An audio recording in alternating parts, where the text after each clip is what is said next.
এখন আমরা আছি সুভাষ পার্কে, একদম পুরুলিয়ার মেন মিউনিসিপ্যালিটি এরিয়াতে অবস্থিত। তবে এটা জোড়া দিঘি, অনেক বিশাল বিশাল আকৃতির দিঘি রয়েছে, ওই ঠিক কোচবিহারের রাজবাড়ির মতো, কিন্তু আমার মনে হচ্ছে তার থেকেও বড় অ্যাকচুয়ালি।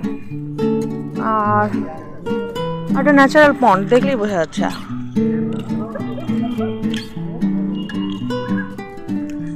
আর হচ্ছে আমরা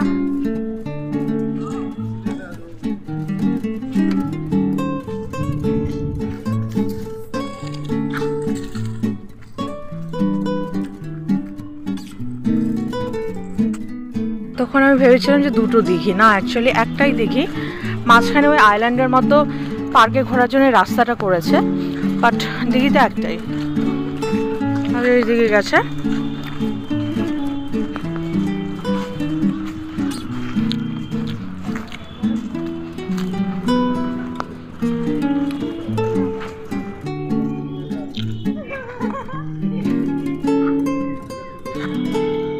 বিশাল বড় জলাশয়, বিশাল বড় জলাশয়। ভ্যাপসা গরম তো আছেই, তবে আজকে ওয়েদারটা ভালো রয়েছে। সকালে একটু হালকা হালকা বৃষ্টি ছিল, এখন একটা হালকা ক্লাউডি আছে।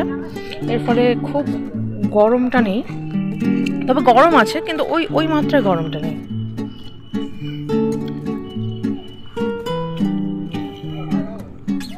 গভীরতাও রয়েছে নিশ্চয়ই অনেক, এত বড়।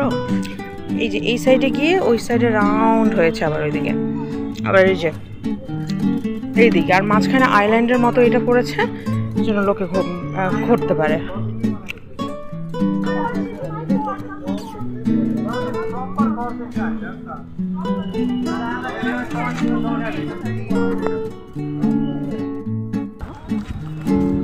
আমরা এখন আছি পুরুলিয়া সুভাষ পার্কে এসেছি। তো পুকুরটা এত বড় যে ভাবাই যাচ্ছে না, আর মাঝখানে আইল্যান্ডের মতো এই রাস্তাটা রয়েছে।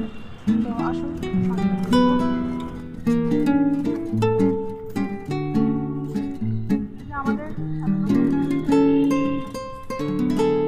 কলা গাছের মতো দেখতে গাছটার নাম হচ্ছে পান্থপাদক গাছ। অ্যাকচুয়ালি পান্থপাদক মানে হচ্ছে পান্থ মানে পথি, পথের জল। তো ডেজার্ট এরিয়াতে মানুষের জলের অভাব এই গাছ মেটাতো বলে এটার নাম পান্থপাদক। কিন্তু দেখতে একদম কলা গাছের মতো, দেখতে বেশ সুন্দর।